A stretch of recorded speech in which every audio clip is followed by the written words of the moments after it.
સુરતથી ધુલિયા તરફ જતી મહારાષ્ટ્ર શાસનની એસટી બસે આગળ ચાલી રહેલ ટ્રેક્ટરને ટક્કર મારતા બસ ડિવાઈડર કૂદીને સામે આવતી મહારાષ્ટ્ર શાસનની બસ સાથે ધડાકાભેર અથડાતા ગંભીર અકસ્માત સર્જાયો છે। બારડોલી ધુલિયા નેશનલ હાઈવે પર વહેલી સવારના સુમારે 7 નાગરિકોનો ભોગ લેનારો એક અત્યંત હૃદયદ્રાવક ભયાનક અકસ્માત સર્જાયો છે। આ ભયંકર બસ દુર્ઘટનામાં ગંભીર રીતે ઘવાયેલા 6 જેટલા ઈજાગ્રસ્તોને વધુ અને તાત્કાલિક સારવાર અર્થે સુરતની સિવિલ હોસ્પિટલ ખાતે ખસેડવામાં આવ્યા છે। ઘટનાની ભયાનકતાને જોતા સુરત સિવિલ હોસ્પિટલના ટ્રોમા સેન્ટર ખાતે વહેલી સવારથી તબીબોની વિશેષ ટીમને એલર્ટ પર રાખી દેવામાં આવી છે। સિવિલ હોસ્પિટલના સૂત્રો પાસેથી મળતી વિગતો અનુસાર અહીં લાવવામાં આવેલા કુલ 6 ઈજાગ્રસ્તોમાંથી 3 મુસાફરોની શારીરિક હાલત અત્યંત નાજુક અને ગંભીર હોવાનું જાણવા મળ્યું છે। આ દર્દીઓ શરીરે ગંભીર રીતે દાઝી ગયા હોવા ઉપરાંત તેમને આંતરિક ઈજાઓ પણ પહોંચી છે। સિવિલના ટ્રોમા અને બર્ન્સ વોર્ડના નિષ્ણાંત તબીબો દ્વારા તમામ દર્દીઓનો જીવ બચાવવા માટે યુદ્ધના ધોરણે સઘન સારવાર અને જરૂરી ઇમરજન્સી ઓપરેશનની પ્રક્રિયા હાથ ધરી દેવામાં આવી છે। આ ચકચારી અકસ્માતની વિગતો એવી છે કે હાઈવે પર બનેલી આ કરુણ દુર્ઘટનામાં અત્યાર સુધીમાં કુલ 7 જેટલા નિર્દોષ લોકોના ઘટના સ્થળે જ મોત નીપજ્યા છે, જ્યારે અનેક લોકો લોહીલુહાણ થયા છે। પ્રાથમિક તપાસમાં સામે આવ્યું છે કે અકસ્માતનો ભોગ બનેલી બંને બસો પાડોશી રાજ્ય મહારાષ્ટ્રની હોવાનું ખુલ્યું છે। વહેલી સવારે હાઈવે પર મુસાફરોની ભરેલી બસો પસાર થઈ રહી હતી ત્યારે જ આ કાળચક્ર ફર્યું હતું। ત્યાં હાજર લોકોના જણાવ્યા અનુસાર હાઈવેના રસ્તા પર અગાઉથી જ એક મોટું ટેન્કર કોઈ કારણોસર બંધ હાલતમાં પડ્યું હતું। પૂરપાટ ઝડપે આવી રહેલી બસના ચાલકે રસ્તા પર અચાનક આડે આવેલા આ ટેન્કરને બચાવવાનો પ્રયાસ કર્યો હતો, પરંતુ સ્પીડ વધુ હોવાના કારણે બસ પરનો કાબુ ગુમાવી દીધો હતો। બંને બસો વચ્ચે સામસામે કંપારી છૂટી જાય તેવો જોરદાર અકસ્માત સર્જાયો હતો। આ ટક્કર એટલી ભયાનક હતી કે બસોના પતરા ચીરાઈ ગયા હતા। દુર્ઘટનાએ વધુ વિકરાળ સ્વરૂપ ત્યારે ધારણ કર્યું જ્યારે અકસ્માતનો ભોગ બનેલી બંને બસો પૈકીની એક બસ સીએનજી ગેસ કીટ ધરાવતી હોવાના કારણે ટક્કર લાગતાની સાથે તેમાં જોરદાર બ્લાસ્ટ થયો હતો અને બસ સળગી ઉઠી હતી। જોતજોતામાં આગે આખી બસને લપેટમાં લઈ લીધી હતી, જેના કારણે અંદર બેસેલા મુસાફરોને બહાર નીકળવાની પણ તક ન મળી હતી। સિવિલ હોસ્પિટલના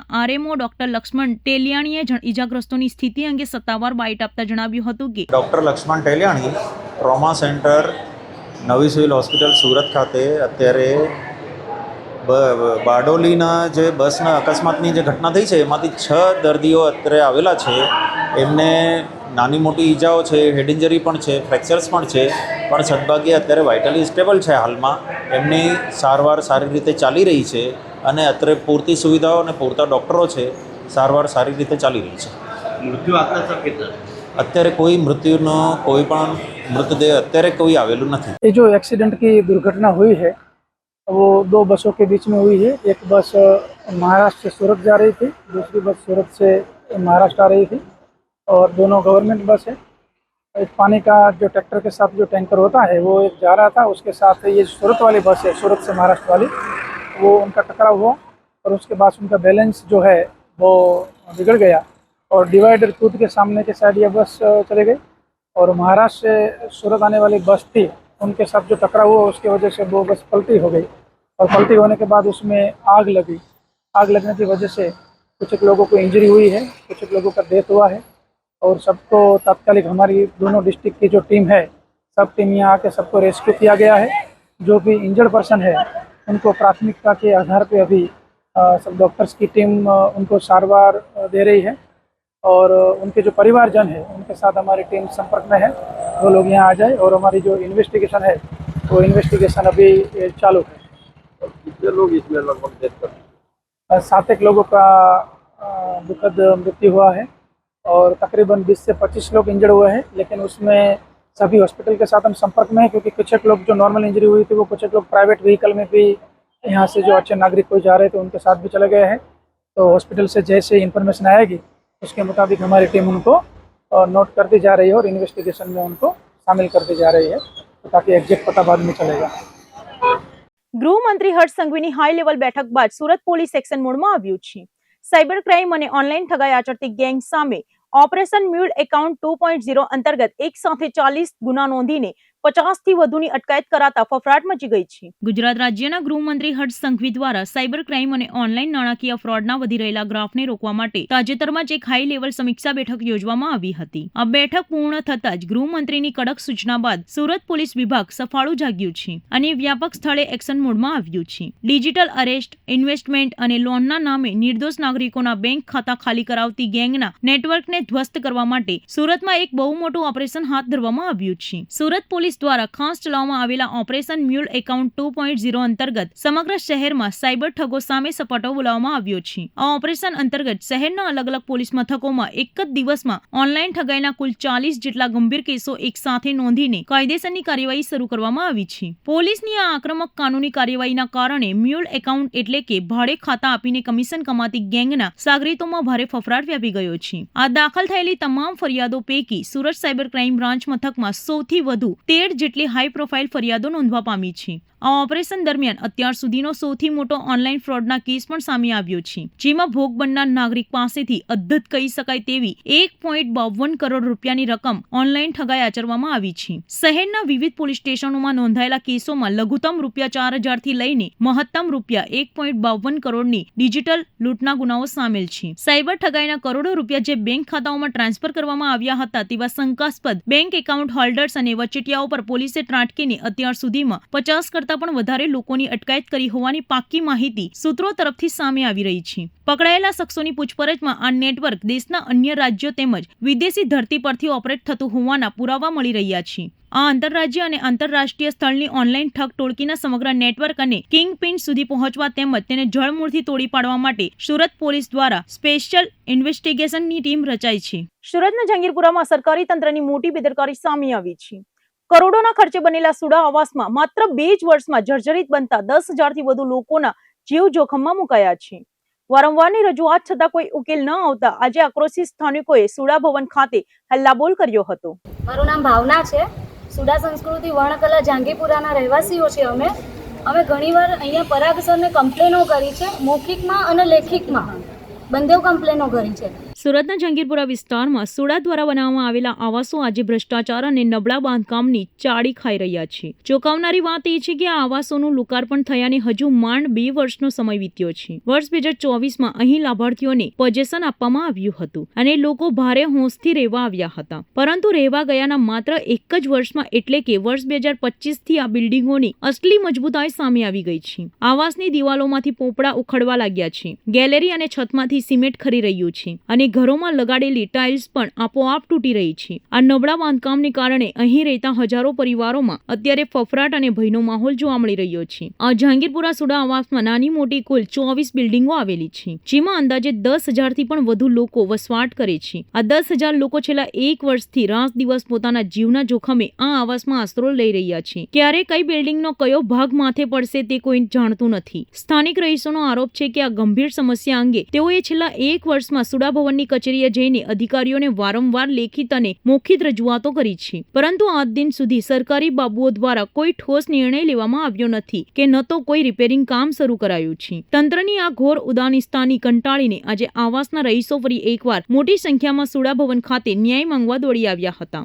સુડા ભવનની કચેરીએ એકત્રિત થયેલી મહિલાઓ અને પુરુષોએ અધિકારીઓ સામે ઉગ્ર રોષ ઠાલવ્યો હતો. સ્થાનિક મહિલા અગ્રણી ભાવનાબેને તંત્ર સામે સીધો સવાલ ઉઠાવતા જણાવ્યું હતું કે જો કોઈ મોટી બિલ્ડિંગ ધરાશાયી થાય કે સ્લેબ તૂટી પડવાને કારણે કોઈ માસૂમોનો જીવ જાય તો આ અકસ્માત તે દુર્ઘટનાની જવાબદારી કોણ લેશે? શું તંત્ર કોઈ મોટી હોનારત થાય તેની રાહ જોઈ રહ્યું છે? સરકારી આવાસોના નામે ગરીબોના ટેક્સના પૈસાનું પાણી કરીને કેવું નબળું બાંધકામ કરવામાં આવે છે તેનું આ જીવતું જાગતું ઉદાહરણ છે. હવે જોવાનું એ રહેશે કે સ્થાનિકોના આ ઉગ્ર વિરોધ અને આક્રોશ પછી સુડાના ઉચ્ચ અધિકારીઓ જાગે છે કે પછી ગરીબોને આમ જ મોતના ઓથાર હેઠળ. મારું નામ ભાવના છે.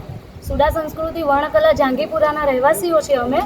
અમે ઘણીવાર અહીંયા પરાગ સરને કમ્પ્લેનો કરી છે, મૌખિકમાં અને લેખિતમાં બંને કમ્પ્લેનો કરી છે, પણ આજ દિન સુધી અમારે ત્યાં કોઈ સોલ્યુશન આવ્યું નથી. અમારે ત્યાં ગેસની પ્રોબ્લેમ હતી, એ પણ અમે લોકોએ જાતે કરીને કરાવ્યું છે. ઇવન પાણીની સમસ્યા છે, ગાર્ડનની સમસ્યા છે, ફ્લોરિંગમાં પ્રોબ્લેમ છે, બધા ફ્લોરિંગ નીકળી ગયા છે બધી જ બિલ્ડિંગમાં. ઇવન અમારું જે પણ રેસિડેન્સી અમારી છે હાઈવે ટચ લાગે છે, રોંગ સાઈડ બધા વાહનો આવે છે, એક્સિડન્ટો થાય છે. ઘણીવાર રજૂઆત કરતાં પણ અમને કોઈ ઉકેલ મળ્યો નથી. અમે અહીંયા રજૂઆત કરીએ છીએ તો અમને જેલમાં નાખી દેવાની ધમકીઓ મળે છે, તો અમારે સોલ્યુશન કોની પાસે લેવા જવું? અચ્છા, તમે લોકો કેટલા વર્ષ પહેલા ત્યાં રહેવા ગયા અને કેટલા વર્ષમાં ખડખડ થઈ ગયું? બધા 2024માં રહેવા આવ્યા છે. કોઈકને 2024માં મળ્યા છે, કોઈકને 2025માં મળ્યા છે. બધાને અલગ અલગ એલોટમેન્ટ મળ્યા છે, મતલબ 2024થી જ એલોટ થયા છે. અચ્છા, ત્યાં કુલ કેટલા પરિવાર રહે છે ટોટલ? 10,000 ઉપર વસ્તીઓ રહે છે અંદાજે. 2060 ઘરો છે અહીંયા. તમે અહીં કેટલા સમયથી ઊભા છો? અમે 12 વાગ્યાના સાહેબ અહીંયા ઊભા છે, અમને કોઈ રિસ્પોન્સ મળ્યો નથી. તમે આજ દિન સુધી કેટલી વખત અહીં રજૂઆત કરી છે? સર ઘણીવાર કમ્પ્લેનો કરી છે, મૌખિકમાં પણ કરી છે અને લેખિતમાં પણ કરી છે. કોઈ પ્રકારનો કોઈ જોવા માટે કોઈ રિસ્પોન્સ મળ્યો હોય? કોઈ રિસ્પોન્સ નથી આજ દિન સુધી. સુરત શહેરમાં બિનઅધિકૃત જાહેરાતો અને હોર્ડિંગ્સ સામે પાલિકા તંત્રએ લાલ આંખ કરી છે. શહેરની સુંદરતા અને ટ્રાફિક સુરક્ષાની નડતરરૂપ ગેરકાયદેસર બોર્ડ બેનરો દૂર કરવા માટે પાલિકા દ્વારા એક ભવ્ય અને આક્રમક ઝુંબેશ શરૂ કરવામાં આવી છે. સ્માર્ટ સિટી સુરતને વધુ સ્વસ્થ, સુંદર અને સુરક્ષિત બનાવવા માટે સુરત મહાનગરપાલિકા દ્વારા એક મોટું ઓપરેશન હાથ ધરવામાં આવ્યું છે. શહેરના જાહેર રસ્તાઓ, સરકારી જમીનો અને વિવિધ મિલકતો પર મંજૂરી વગર ખડકી દેવામાં આવેલા બિનઅધિકૃત બોર્ડ અને બેનરો સામે પાલિકાએ સપાટો બોલાવ્યો છે. આ ગેરકાયદેસર હોર્ડિંગ્સ માત્ર શહેરના લુકને જ ખરાબ નથી કરતા, પરંતુ વાહન ચાલકોનું ધ્યાન ભટકાવીને મોટા અકસ્માતોને પણ નોંધે છે. આ સિવાય ભારે પવન કે ચોમાસામાં આવા બોર્ડ તૂટી પડવાથી મોટી જાનહાનિ થવાનું જોખમ પણ સતત રહેતું હોય છે. આ ગંભીર બાબતને ધ્યાનમાં રાખીને પાલિકાના દબાણ હટાવવાની ટીમો અને જાહેરાત વિભાગે મેદાનમાં ઉતરીને કડક કાર્યવાહી શરૂ કરી છે. મહાનગરપાલિકા દ્વારા કરવામાં આવેલી આ સખત કાર્યવાહીના આંકડા પણ ખૂબ જ ચોંકાવનારા છે. આ ખાસ ડ્રાઈવ અંતર્ગત સુરતના અલગ અલગ ઝોન અને વિસ્તારોમાંથી અત્યાર સુધીમાં કુલ 6038 જેટલા બિનઅધિકૃત જાહેરનામાના માધ્યમો, જેમાં લોખંડની ફેમ, ક્રિયોક્સ, મોટા હોર્ડિંગ્સ અને બેનરોનો સમાવેશ થાય છે, તેને ઘટના સ્થળેથી દૂર કરીને જપ્ત કરવામાં આવ્યા છે. પાલિકાના આ આક્રમક ઓપરેશનના કારણે શહેરનો આશરે 21,717 ચોરસ ફૂટ જેટલો મોટો વિસ્તાર સંપૂર્ણપણે જાહેરાત મુક્ત અને નડતર મુક્ત બન્યો છે. પાલિકાને આ સપાટાભરી કામગીરીને પગલે ગેરકાયદેસર રીતે એડવર્ટાઇઝમેન્ટનો વેપલો કરતા તત્વોમાં ભારે ફફડાટ વ્યાપી ગયો છે. પાલિકા તંત્ર માત્ર ગેરકાયદેસર બેનરો ઉતારીને અટકી નથી, પરંતુ નિયમોનું ઉલ્લંઘન કરનારા એજન્સીઓ અને સંસ્થાઓના સામે આકરા આર્થિક અને કાનૂની પગલાં પણ લીધા છે. પ્રાથમિક તબક્કે જ પાલિકાએ નિયમ ભંગ કરનારાઓ પાસેથી ₹51,500 ની પેનલ્ટી એટલે કે રોકડો દંડ વસૂલ કર્યો છે. સૌથી મોટી વાત એ છે કે જે લોકો વારંવાર સૂચના આપવા છતાં જાહેર અને સરકારી મિલકતો પર ગેરકાયદેસર કબજો કરીને જાહેરાતો લગાવતા હતા, તેવા તત્વોને પાઠ ભણાવવા માટે પાલિકા દ્વારા અલગ અલગ પોલીસ સ્ટેશનોમાં કુલ 24 જેટલી પોલીસ ફરિયાદો પણ નોંધવામાં આવી છે. સરકારી મિલકતને નુકસાન પહોંચાડવા બદલ હવે આ તમામ સામે કાયદેસરની કોર્ટ કાર્યવાહી હાથ ધરાશે. સુરતના પાંડેસરા વિસ્તારમાં એક 48 વર્ષીય મહિલાની ધક્કી હત્યાની સનસનાટીભરી ઘટના સામે આવી છે. કમલા ચોક વિસ્તારમાં બનેલી આ ઘટનામાં રોહિત નામના શખ્સ પર હત્યાનો આરોપ લાગ્યો છે, જેને પગલે સમગ્ર વિસ્તારમાં ભારે રોષ અને શોકનો માહોલ વ્યાપી ગયો છે. સુરતના પાંડેસરા વિસ્તારમાંથી કાયદો અને વ્યવસ્થાની સ્થિતિ પર સવાલો ઉભા કરતી એક અત્યંત ચોંકાવનારી અને હૃદય કંપાવનારી ઘટના સામે આવી છે. પાંડેસરાના કમલા ચોક વિસ્તારમાં એક 48 વર્ષીય આધેડ મહિલા પર જીવલેણ હુમલો કરવામાં આવ્યો છે. લોહી લુહાણ અને અત્યંત ગંભીર હાલતમાં મહિલાને તાત્કાલિક સારવાર માટે નજીકની હોસ્પિટલમાં ખસેડવામાં આવી હતી, જ્યાં ફરજ પરના તબીબોએ આ મહિલાને બચાવવાના પૂરતા પ્રયાસો કર્યા હતા, પરંતુ કમનસીબે ટૂંકી સારવાર દરમિયાન જ આ મહિલાએ દમ તોડી દીધો હતો. મહિલાના મોતના સમાચાર વાયુ વેગે પ્રસરતા જ હોસ્પિટલ પરિસરમાં પરિવારજનોના આક્રંદથી વાતાવરણ ગમગીન બની ગયું હતું. આ ભયાનક હત્યાકાંડ પાછળ રોહિત નામના એક સ્થાનિક શખ્સનું નામ સામે આવી રહ્યું છે. મૃતક મહિલાના પરિવારજનો અને આસપાસના લોકો દ્વારા રોહિત નામના આ શખ્સ પર જ હત્યાનો સીધો આક્ષેપ લગાવવામાં આવ્યો છે. કમલા ચોક જેવા ગીચ અને ધમધમતા વિસ્તારોમાં ધોળા દિવસે કે વહેલી સવારે બનેલી આ ઘટનાને પગલે સ્થાનિક રહીશોમાં ભારે ફફડાટ અને આક્રોશ જોવા મળી રહ્યો છે. એક નિર્દોષ મહિલાની આ રીતે ધક્કી હત્યા કરી દેવાતા સમગ્ર વિસ્તારમાં શોકનું મોજું ફરી વળ્યું છે અને લોકો આસપાસની સુરક્ષાને લઈને પણ ચિંતા વ્યક્ત કરી રહ્યા છે. ઘટનાને પગલે લોકોના ટોળે ઘટના સ્થળે અને હોસ્પિટલ ખાતે એકત્રિત થયા હતા. પોતાની વાલસોઈ માતા કે સ્વજન ગુમાવનાર પરિવારનો રોષ અત્યારે 7મા આસમાને છે. સિવિલ હોસ્પિટલ અને પીએમ રૂમ બહાર એકત્રિત થયેલા પરિવારજનોએ કડક શબ્દોમાં તંત્ર સામે ન્યાયની ગુહાર લગાવી છે. પરિવારની એક જ જીદ અને માંગ છે કે તેમની નિર્દોષ સ્વજનની હત્યા કરનાર નરાધમ આરોપી રોહિતને કાયદાના પુસ્તકની સૌથી કડક સજા થવી જોઈએ. પરિવારે ન્યાયતંત્ર અને પોલીસ પ્રશાસન પાસે આરોપીને સીધી ફાંસીની સજા આપવાની માંગ કરી છે, જેથી ભવિષ્યમાં કોઈ ગુનેગાર આવી હિંસક વારદાતને અંજામ આપતા પહેલા 100 વાર વિચારે. જ્યાં સુધી આરોપી પકડાશે નહીં અને તેને કડક સજાની ખાતરી નહીં મળે, ત્યાં સુધી પરિવારમાં ભારે આક્રોશ યથાવત રહેશે. આ ચકચારી હત્યાની ઘટનાની જાણ થતાં જ પાંડેસરા પોલીસ સ્ટેશનના ઉચ્ચ અધિકારીઓ સહિતનો કાફલો તાત્કાલિક ઘટના સ્થળે દોડી આવ્યો હતો. પોલીસે મૃતદેહને પોસ્ટમોર્ટમ માટે મોકલી આપીને કાયદેસરની કાર્યવાહી શરૂ કરી હતી. હત્યા પાછળનું અસલી કારણ શું હતું? શું આ કોઈ જૂની અદાવત હતી, લૂંટનો ઈરાદો હતો કે પછી કોઈ અંગત વિવાદ? તે દિશામાં પોલીસે જુદી જુદી ટીમો બનાવીને તપાસનો ધમધમાટ તેજ કર્યો છે. આરોપી રોહિતને ઝડપી પાડવા માટે પોલીસે કમલા ચોકના આસપાસના સીસીટીવી ફૂટેજ પણ મેળવવાની તજવીજ હાથ ધરી છે. હવે જોવાનું એ રહેશે કે પાંડેસરા પોલીસ ક્યારે આ ફરાર આરોપીને સકંજામાં લે છે. मेरा नाम विकास कुमार केवट। विकास भाई, आपका रहने का कहाँ है? मैं तो वैसे एमपी से रहने वाला हूँ। हाँ, सूरत में कहाँ पे रहते हो? सूरत में गणेश नगर। गणेश नगर पांडेसरा? हाँ पांडेसरा? जी। मैं तो बाहर से आया हूँ, मम्मी रहती थी मेरी यहाँ पे। आपकी मम्मी का नाम क्या? रन्नू देवी केवल। क्या नाम था? रन्नू देवी। कितने साल की उम्र थी? उम्र 40 40 होती है। हाँ क्या हुआ था आपकी मम्मी के साथ, क्या घटना बनी? सर, घटना ये हुआ है कि वो तो घर से आई थी यहाँ ड्यूटी करने, कमाने खाने, हाँ। लेकिन पता नहीं अचानक से कैसे क्या हुआ, रूम के बाहर ही उसको मर्डर कर दिया है। किसने मर्डर करा, कुछ आइडिया है? कुछ नाम उसका मोहित है सर। क्यों करा मर्डर करा? अभी तो वो जेल में भी सरेंडर हो गया। अभी कहाँ पे हो? अभी तो शायद पुलिस वाले के अंडर में है, शायद सरेंडर हो। आपकी मम्मी क्या काम करती थी? और प्रियंका कंपनी में जॉब करती थी, जेड पे। आपका नाम क्या है? मंजू सुनील वर्मा। क्या काम करती थी उसकी मम्मी? वो कंपनी में जॉब करती थी, प्रियंका कंपनी में जेड पे हाँ। बेगारी थी। इसका मर्डर किसने किया, कुछ आइडिया है? आइडिया तो नाम तो उसका मालूम पड़ा है, लेकिन अभी हमको भुला गया है। हाँ। अभी आपको मैं बता रही हूँ, उसका नाम है मोहित। अभी कहाँ पे हो? अभी तो पंडेसरा थाने में। आपकी क्या मांग है? हमारी मांग ये है कि उसको फांसी चाहिए। ये कितने सालों से ये बहन यहाँ काम करती है? ये हो गई मतलब 5-6 साल से रह रही है। कौन सी कंपनी में काम करती है? प्रियंका कंपनी में करती थी जॉब। कोई झगड़ा वगैरह? कुछ नहीं, कुछ नहीं झगड़ा। कहाँ का रहने वाले हो? हम तो बनारस के हैं। वो जो रोहित था वो कौन सा जगह है, कौन सा जिला है? एमपी है। સુરતના સચિન વિસ્તારમાં સીએનજી ગેસના ભાવ વધારા સામે રિક્ષા ચાલકોનો આક્રોશ ફાટી નીકળ્યો છે.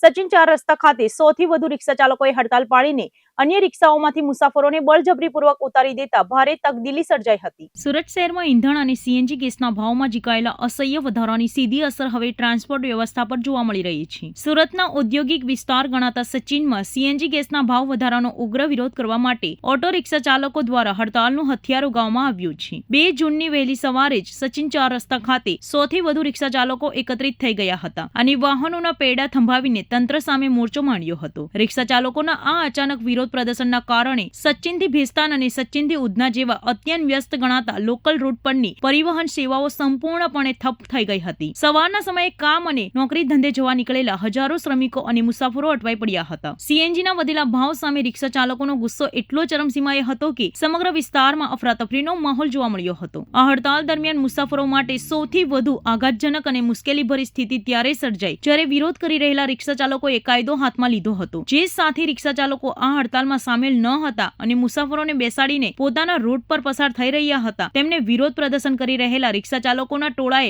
રસ્તાની વચ્ચે જ બળજબરીપૂર્વક રોકી દીધા હતા. ટોળાએ હડતાલ વગર દોડતી રિક્ષાઓને અટકાવીને તેમાં સવાર નિર્દોષ મુસાફરોને રસ્તાની વચ્ચે જ ઓટોમાંથી બહાર ઉતારી દીધા હતા અને રિક્ષાઓ પાછી વાળી દીધી હતી. અજાણ્યા વિસ્તારોમાં ઓટોમાંથી અધવચ્ચે જ ઉતારી દેવામાં આવતા મહિલાઓ, બાળકો અને વડીલ મુસાફરો ભારે મુશ્કેલીઓમાં મુકાઈ ગયા હતા અને કલાકો સુધી રસ્તાના કિનારે અસહાય બનીને ઉભા રહેવા મજબૂર બન્યા હતા. હડતાલ પર ઉતરેલા 100 થી વધુ ઓટો રિક્ષા ચાલકોની સ્પષ્ટ માંગ છે કે સીએનજીના ભાવ આસમાને પહોંચી ગયા હોવાથી જૂના ભાડામાં હવે ઘર ચલાવવું અશક્ય બન્યું છે. તેથી રિક્ષાના ભાડામાં તાત્કાલિક ધોરણે 5 રૂપિયાનો વધારો મંજૂર કરવામાં આવે. રિક્ષા ચાલકોએ ચીમકી ઉચ્ચારી છે કે જો ભાડા વધારા અંગે કોઈ યોગ્ય નિર્ણય નહીં લેવાય તો આગામી દિવસોમાં આ આંદોલન વધુ ઉગ્ર બનશે.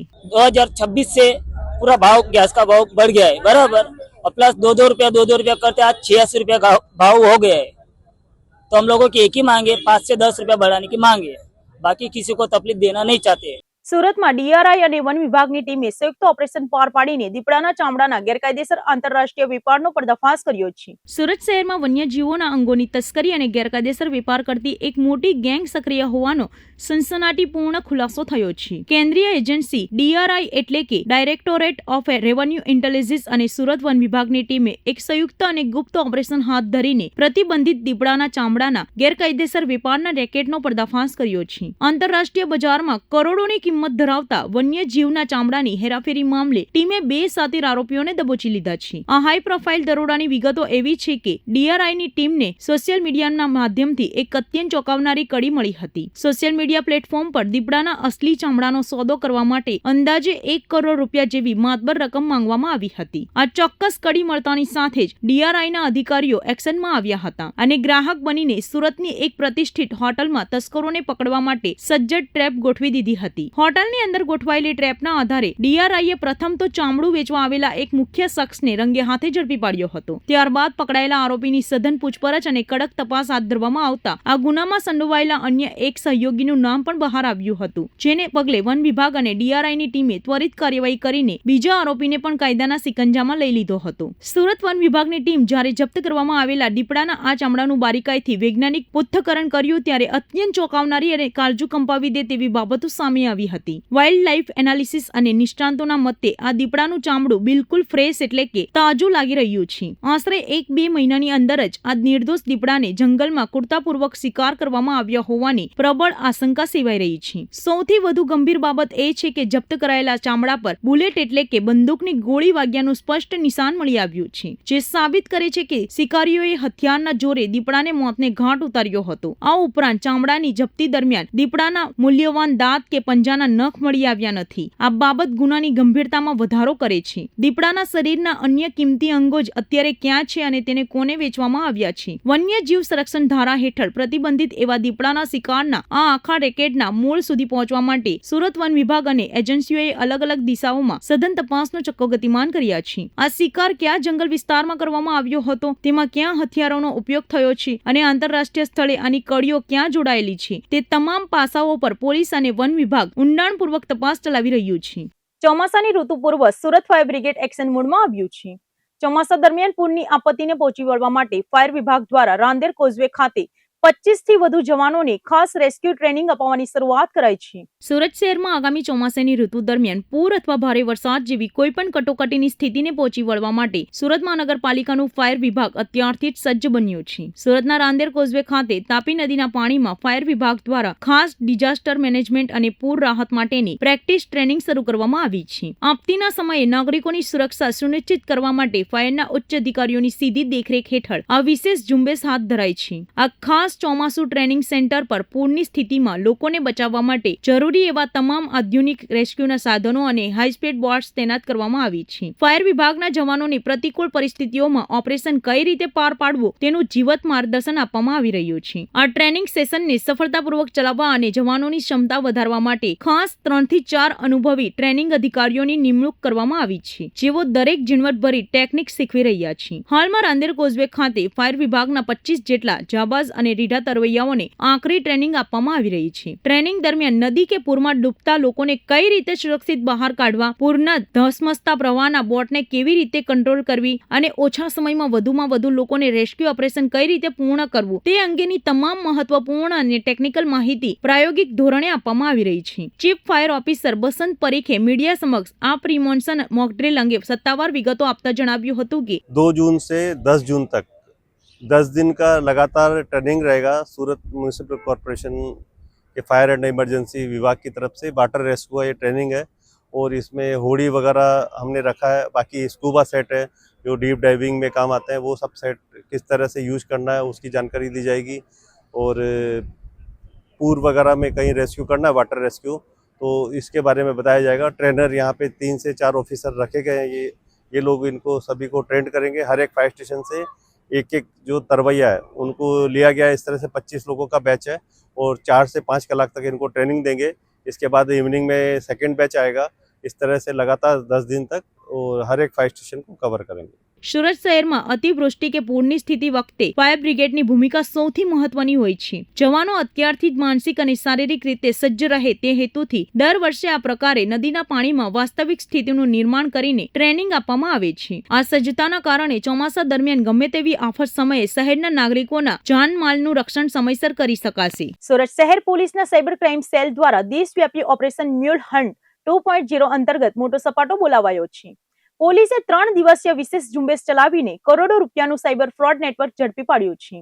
જેમાં દેશના વિવિધ રાજ્યોમાંથી અનેક આરોપીઓની ધરપકડ કરવામાં આવી છે. આજના આધુનિક અને ડિજિટલ યુગમાં સાયબર છેતરપિંડીના ગુનાઓમાં ચિંતાજનક વધારો નોંધાયો છે. સાયબર ગુનેગારો સામાન્ય નાગરિકો સાથે ફ્રોડ કરીને મેળવેલી રકમને પળવારમાં એક જ ખાતામાંથી બીજા અનેક બેંક ખાતાઓમાં ટ્રાન્સફર કરી દેતા હોય છે. આ બહુસ્તરીય પ્રક્રિયાને કારણે છેતરપિંડીની રકમો મૂળ માર્ગ શોધવો અને ભોગ બનનાર લોકોને તેમના નાણાં પરત અપાવવા માટે પોલીસ માટે મોટો પડકાર બની રહે છે. આ સમગ્ર નેટવર્કની મુખ્ય કડી મ્યુલ એકાઉન્ટ્સ એટલે કે ભાડાના ખાતાઓ હોય છે. સાયબર ઠગો આર્થિક રીતે નબળા વર્ગના લોકોને સામાન્ય કમિશન અથવા ભાડાની લાલચ આપીને તેના આધાર કાર્ડ, પાન કાર્ડ અને કેવાયસી દસ્તાવેજો મેળવી લે છે અને તેમના નામે બેંક ખાતા ખોલાવી દે છે. ખાતું ખુલ્યા બાદ ATM card, chequebook, sim card અને ઇન્ટરનેટ બેન્કિંગનો સંપૂર્ણ કંટ્રોલ આ ગઠિયાઓ પોતાના હાથમાં લઈને ગુનાહિત પ્રવૃત્તિઓ આચરે છે. આવા જટિલ નેટવર્કને જળમૂળથી નાબૂદ કરવા માટે સુરત શહેર પોલીસ કમિશનર અનુપમસિંહ ગેહલોતના સીધા માર્ગદર્શન હેઠળ સાયબર ક્રાઇમ સેલ દ્વારા આશરે 1 મહિના સુધી સઘન અને સંપૂર્ણ ગુપ્ત પૂર્વ આયોજન હાથ ધરવામાં આવ્યું છે. National cyber crime reporting portal પર નોંધાવેલી ફરિયાદો અને શંકાસ્પદ બેંક ખાતાઓના ઊંડાણપૂર્વક અભ્યાસ કરવામાં આવ્યો છે. તપાસને વધુ અસરકારક બનાવવા માટે 15 મે 2026ના રોજ વરિષ્ઠ બેંક અધિકારીઓ, ફિનટેક કંપનીઓ અને ટેલિકોમ વિભાગ સાથે મહત્વની બેઠકો યોજાઈ. ત્યારબાદ 16 મે 2026ના રોજ સુરત શહેરના 500 થી વધુ પોલીસ કર્મચારીઓને સાયબર એક્સપર્ટ અને ચાર્ટર્ડ એકાઉન્ટ દ્વારા મ્યુલ એકાઉન્ટ ઓળખવા માટે તેની જટિલ તપાસ કરવા અંગે ખાસ તાલીમ આપવામાં આવી હતી. તમામ પૂર્વ તૈયારીઓ બાદ 31 મે 2026 થી 2 જૂન 2026 દરમિયાન 3 દિવસ માટે ઓપરેશન મ્યુલ હન્ટ 2.0 લોન્ચ કરવામાં આવ્યું હતું. સુરત શહેરના સાયબર ક્રાઇમ સેલ અને વિવિધ પોલીસ સ્ટેશનોની કુલ 50 જેટલી ટીમો એક સાથે સમગ્ર દેશમાં રવાના કરવામાં આવી હતી. ભારત સરકાર અને ગુજરાત સરકારના NCCRP સમન્વય અને સહયોગ જેવા અત્યાધુનિક પોર્ટલની મદદથી ટેકનિકલ એનાલિસિસ કરીને આરોપીઓને લોકેટ કરવામાં આવ્યા હતા. આ ટીમોએ ગુજરાતના વિવિધ જિલ્લાઓ ઉપરાંત દેશની રાજધાની દિલ્હી, મધ્યપ્રદેશ, મહારાષ્ટ્ર અને કર્ણાટક જેવા રાજ્યોમાં સઘન દરોડા પાડીને ગુનેગારોને દબોચી લીધા હતા. આ 3 દિવસના સઘન ઓપરેશનમાં સુરત પોલીસે કુલ 58 સાયબર ફ્રોડના ગુનાઓ નોંધીને કુલ 77 આરોપીઓની ધરપકડ કરી છે. આ આખી કાર્યવાહી દરમિયાન સાયબર ક્રાઇમ સેલે અધધ ₹23.85 કરોડથી વધુની છેતરપિંડી શોધી કાઢી છે, જેમાંથી ₹1.04 કરોડ વધુની રકમને ફ્રીઝ કરવામાં સફળતા મળી છે. પકડાયેલા આરોપીઓ પૈકી કેટલાક ગુનાહિત ઇતિહાસ પણ સામે આવ્યા છે. પોલીસે આ ઓપરેશન દ્વારા hotel booking fraud, investment fraud, work visa અને ડિજિટલ હેકિંગ જેવા ફ્રોડ આચરતી ગેંગનો પર્દાફાશ કર્યો છે. અંતમાં સુરત પોલીસે જનતાને પણ અનુરોધ કર્યો છે કે કમિશનની લાલચમાં આવીને ક્યારેય પોતાનું બેંક ખાતું, એટીએમ કે ઓટીપી અજાણ્યા વ્યક્તિને ન આપવું. જો આવી કોઈ છેતરપિંડી થાય તો તાત્કાલિક 1930 નેશનલ સાયબર ક્રાઇમ હેલ્પલાઇન પર સંपर्क કરવો. 6 महीना पहले पर एक ऑपरेशन म्यूल हंट नामથી એક operation Surat cyber police station અને સ્થાનિક પોલીસ સ્ટેશન દ્વારા ચલાવવામાં આવેલા હતા. જેમાં ખાસ કરીને ઉદ્દેશ એવો હતા કે જેટલા બી એકાઉન્ટ યુઝ થાય છે સાયબર ક્રાઇમમાં એને પકડવાના. મ્યુલ હંટ એટલે મતલબ કે આ લોકો એવા એકાઉન્ટ બનાવે છે જે કોઈ બીજા ગરીબ વ્યક્તિ હોય, કોઈ અભણ વ્યક્તિ હોય, એના ડોક્યુમેન્ટ્સ મેળવીને એના નામથી એકાઉન્ટ બનાવી લે અને એના એકાઉન્ટમાં ફ્રોડના પૈસા अलग अलग जो प्रकार फ्रॉड हो, इन्वेस्टमेंट फ्रॉड हो कि तुम्हारा डिजिटल अरेस्ट फ्रॉड हो, कोई फॉरेक्स फ्रॉड हो, जॉब फ्रॉड हो, कोई पण प्रकार पैसा फ्रॉड पैसा एकाउंट में नाखे અને એકાઉન્ટ હોલ્ડર પાસેથી આ લોકો કિટ જો હોય છે એના ક્રેડિટ કાર્ડ વગેરે એટીએમ કાર્ડ લઈ લેતા હોય છે અને અલગ અલગ જગ્યાએથી પૈસા આ લોકો જો નિકાલી લેતા હોય બેંકથી. તો આ પ્રકારના મ્યુલ એકાઉન્ટ શોધવાની કામગીરી થઈ હતી. જો એના જ અનુસંધાને સુરત શહેર પોલીસ દ્વારા છેલ્લા 1 માસથી જો એના પર ફરીથી further mule hunt operation mule hunt 2.0ના નામથી અમે લોકો કાર્યવાહી કરતા હતા. જો જેમાં ખાસ કરીને અમારા જો ઇન્વેસ્ટિગેશનમાં આ રીતે આવ્યા છે. ઘણા બધા આમાં એવા વ્યક્તિઓ હોય છે કે જેના એકાઉન્ટ હોય લેકિન એને ખબર જ નથી હોતા. અમુક વ્યક્તિઓ એવા હોય છે કે આ કમિશન ઉપર એકાઉન્ટ આપે છે. જો ભૂતકાળમાં અમે લોકો અરેસ્ટ પણ કરેલા છીએ આ લોકોને, જેના નોલેજમાં બધા થઈ રહ્યા છે. અમુક એવા હોય છે કે આ લોકો જો એકાઉન્ટ લઈ લે છે લેકિન બીજાને આપે છે. કોઈ લોન અપાઈ દઈશ તમે, તમારા સરકારી લોન મળશે એના હિસાબથી આ લોકો આપી દેતા હોય અને એમાં આ લોકો ફ્રોડ કરતા હોય. તો ઇન્વોલ્વમેન્ટ ખરેખર એકાઉન્ટ હોલ્ડરના છે કે નહીં એના બારેમાં બહુ જરૂરી હોય છે, જેથી જો ખરેખર જો ગુનેગાર છે એને સજા મળે. તો એના ધ્યાનમાં રાખીને જો અમે લોકો જો આ અત્યારે છેલ્લા 2-3 મહિનામાં જો અરજીઓ આપણને મળી છે, આ અરજીઓ પર જો સાયબર ક્રાઇમના નેતૃત્વમાં, સાયબર પોલીસના નેતૃત્વમાં બધા કાર્યવાહી ચાલુ થઈ જોઈએ. એના ધ્યાનમાં રાખીને જો અમે લોકો ભૂતકાળમાં બહુ ગૂંચવણ આમાં તપાસમાં આવે છે. ઘણા બધા એજન્સીઝ એમાં ઇન્વોલ્વ હોય, બેન્કિંગ હોય, અલગ અલગ બેંક હોય, આધાર સે રિલેટેડ મેટર હોય, જો अलग डॉक्यूमेंट्स रिलेटेड मैटर हो एना साथ साथ जो है क्या क्या एजेंसीजना माध्यमथी केवा प्लेटफॉर्म है फिनटेक प्लेटफॉर्म है जेना माध्यमथी पैसा रोटेट हो आ बधाने अमे लोग 15 मे ना रोज एक मोटी अहींया एक कॉन्फ्रेंस राखी हती आखा दिवस जेथी जेमां अमे लोग अपनी जो जो कठिनाईओ पड़े छे तपास में एना साथे चर्चा करीने बैंकोने इन्वॉल्व कर्या हता। पछी बीजा दिवसे 16 मे ना रोज अहींया लगभग 500 जेटला पुलिसना जे आ लोको साइबरना जोवे छे अलग अलग पुलिस स्टेशन में एना अमे लोको तालीम आपी कि कई कई रीते जोवाना छे जेथी कि एकदम एक्ઝેક્ટ अमे लोको जो क्रिमिनल छे एना सुधी पहोंची सकीए। जो नेशनल क्राइम साइबर क्राइम जो रिकॉर्ड जो डेटा छे एनसीसीआरपी जो पोर्टल छे ज्यां कंप्लेनो थाय छे एना अमे लोग डेटा लीधा जोए। डेटा लेया पछी जो अमे लोग कार्रवाई चालू करी जोए। कार्रवाई चालू कर्या पछी जो अत्यार सुधी टोटल जो है 57 जेटला एफआईआर अलग अलग पुलिस स्टेशनों में दाखिल करवामां आवी जोए जेमां 60 जेटला आरोपीओ पकड़वामां आवेला छे। आ जो आरोपी पकड़ाया छे एमां मध्य प्रदेशना छे, दिल्हीना छे, महाराष्ट्र छे, कर्नाटका छे अने गुजरातना आरोपीओ छे जो अने टोटल जो आ जेटला बी एकाउंट छे आमां 15 जेटला एवा लोको छे जो एकाउंट होल्डर नथी जेना खबर नथी के एना एकाउंट क्या यूज था। 45 जेटला आरोपीओ एवुं छे जे एकाउंट अपना पोते पैसा कमीशन लईने आना आप्या हता जो अने जो टोटल रकम गई हती लगभग 23 करोड़थी वधुनो रकम आमां फ्रॉड थया जो लगभग 1.25 करोड़ ऊपर तो अत्यारे जो रिकवरी थई। परंतु मेन बात एवुं छे कि आ बधा जेटला बी गुनाओ थया 60% केसेस एवुं छे जेमां इन्वेस्टमेंट फ्रॉड छे। इन्वेस्टमेंट फ्रॉड एटले कि कोई लोभावनी स्कीम लावे अने धीमे धीमे आजे 1000 रुपया नाख्या कोई 500 नाख्या अने समयांतरे 2-4-5 महीना चालती हती अमुक पैसा रिटर्न करा जेथी के बराबर आ ट्रेप में आवी जाए तो धीमे धीमे पैसा नाखता गया लोको अने पैसा विड्रॉ थता गया। छेल्ला एने ज्यारे खबर पड़ी जोए कि रिटर्न आववाना बंध थई गया छे अने पैसा मार लईने गायब थई गया त्यारे आ लोको कम्प्लेन करी। तो मीन टाइम आ बधा पैसा निकળી જાય છે અને આ પૈસા બધા અહીંયાથી નીકળીને વિદેશોમાં जो लिंक मળી છે વિદેશોમાં જતા રહે છે। તો આમાં 60% કેસ એવું તો जो इन्वेस्टमेंट फ्रॉड છે जो कोई एक दिवस नहीं थया करीब 4-5 महीना में धीमे धीमे पैसा थया अने पैसा आमां आया आ रीते निकળી ગયા। तो अमे लोग जो बारंबार अपील पण करता रहीए छीए कि कोई पण जो लोभावनी स्कीम में नहीं आए जब तक सरकार मान्य या जो सरकारी संस्थाओं छे एना मान्य कोई स्कीम नहीं रहे तो आप एमां नहीं पड़ो जो एना रीजन एवुं छे कि आ बधा चीटिंग करवाना पहले सारा परत आपे पछी आपने मोटा अमाउंट लईने अहींयाथी निकળી जाए। अने साथोसाथ जो है साइबर क्राइमना जे विक्टिम छे एना सुधाव आपवा माटे भारत सरकार तरफथी अभी एप्रिल महीनामांथी बे मोटो निर्णय लेवामां आवे जो आपना माध्यमथी बताववा पण मांगीए छीए कि एक आमांथी जीआरएम मॉड्यूल थता हता जेमां ग्रीवांस रिड्रेसल मॉड्यूल जेमां I4C जो भारत सरकारना अभिगम छे कि आमां ए पहले एवुं हतुं कि जो 50,000 रुपया तकना रकम जेना अन्य राज्योमांथी या कोई पण जग्याएथी फ्रीज थई जती हती कारण कि अमुक 100 रुपया 200 रुपया कोई फ्रॉडना तमारा एकाउंट में आवी जाए अने तमारा एकाउंट अन्य राज्योना पुलिस द्वारा फ्रीज थई जती हती। तो 50,000 रुपया तकना रकम होय तो तमे अहींया पोताना बैंक में जई शको छो।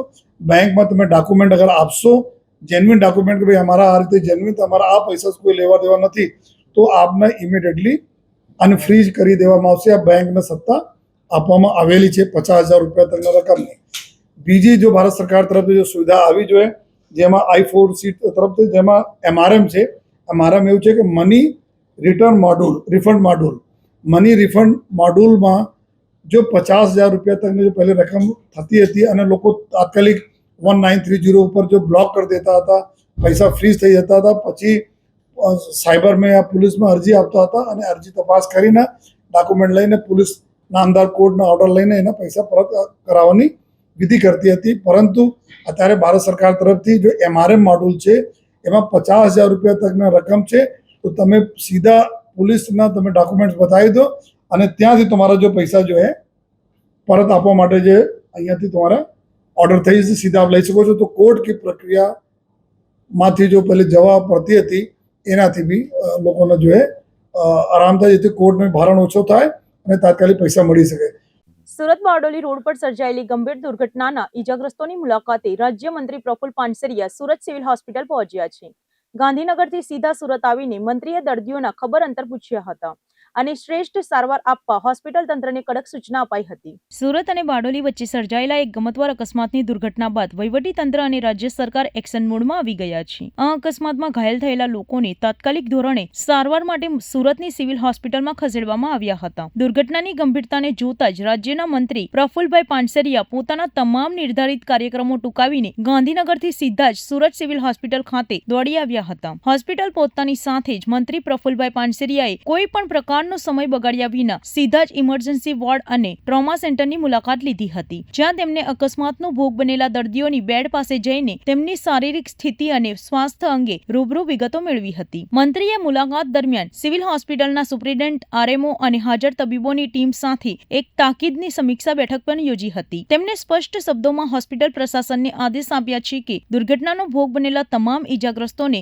સમયસર, તાત્કાલિક અને ઉચ્ચ સ્તરની શ્રેષ્ઠ સારવાર મળી રહેવી જોઈએ. સારવારમાં કોઈ પણ પ્રકારની લાપરવાહી કે દવાઓની અછત સાંખી લેવામાં આવશે નહીં. જે દર્દીઓની સ્થિતિ વધુ નાજુક છે તેમના પર સ્પેશિયાલિસ્ટ ડોક્ટરોની ટીમ દ્વારા સતત મોનિટરિંગ રાખવામાં આવે તેવી પણ કડક સૂચનાઓ મંત્રી દ્વારા આપવામાં આવી છે. સરકારી હોસ્પિટલમાં ગરીબ અને મધ્યમ વર્ગીય દર્દીઓને ખાનગી હોસ્પિટલ જેવી જ સુવિધાઓ મળે તે માટે તેમને તંત્રને સજ્જ કર્યું છે. આ મુશ્કેલ અને કપરા સમયમાં મંત્રી પ્રફુલભાઈ પાનસેરિયા હોસ્પિટલના લોબીમાં એકત્રિત થયેલા દર્દીઓના ચિંતિત પરિવારજનોને પણ મળ્યા હતા. તેમણે પીડિત પરિવારોના માથે હાથ મૂકીને સાંત્વન આપ્યું હતું અને હિંમત બંધાવી હતી કે આ સંકટની ઘડીમાં રાજ્ય સરકાર સંપૂર્ણપણે તેમની સાથે ઊભી છે. મંત્રીએ પરિવારજનોને આશ્વાસન આપ્યું કે સારવારનો તમામ ખર્ચ સરકાર વહન કરશે અને દર્દીઓને સાજા કરવા માટે તબીબો રાત દિવસ એક કરી રહ્યા છે. મંત્રીએ હોસ્પિટલમાં જ ભગવાન સામે તમામ ઈજાગ્રસ્તોના ઝડપી સ્વાસ્થ્ય લાભ અને દીર્ઘાયુ માટે પ્રાર્થના પણ કરી હતી. મંત્રીની આ સંવેદનશીલતા જોઈને દર્દીઓના સગા સંબંધીઓ પણ થોડી રાહત અનુભવી રહ્યા હતા.